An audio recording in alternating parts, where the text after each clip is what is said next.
অসাধারণ এক খাবার কুইবুগিস। প্রথমে ধারালো ছুরি দিয়ে কাসাভার মোটা খোসা কেটে নিই, তারপর যত্ন করে পুরোটা ছাড়িয়ে ফেলি।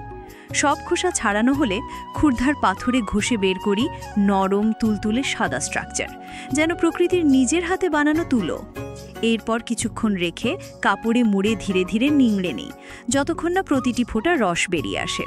সেই রস সারা রাত রেখে দিলে সকালে দেখা যায় উপরে পানি, নিচে জমে আছে আসল কাসাভার সার।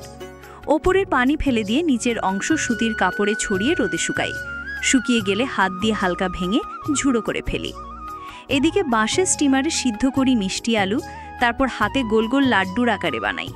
শুকনো কাসাভা গুঁড়োর সাথে মিশাই চিনি আর সামান্য জল, ভালো করে মাখি, চ্যাপটা করি আর মাঝখানে বসাই মিষ্টি আলুর লাড্ডু। তারপর বাঁশের পাতায় মুড়ে দড়ি দিয়ে বেঁধে দিই। সবগুলো পিঠে সাজিয়ে স্টিমারে দিয়ে ধীরে ধীরে ভাপাই। কিছুক্ষণ পর ভেতর থেকে বের হয় পাহাড়ি রান্নার মোহনীয় গন্ধ, গরম গরম টাটকা কুইবুগিস। বাঁশপাতা খুলে প্রথম কামড় দিতেই বোঝা যায় এটা শুধু খাবার নয়, প্রকৃতি আর মানুষের মিলিত ভালোবাসার স্বাদ।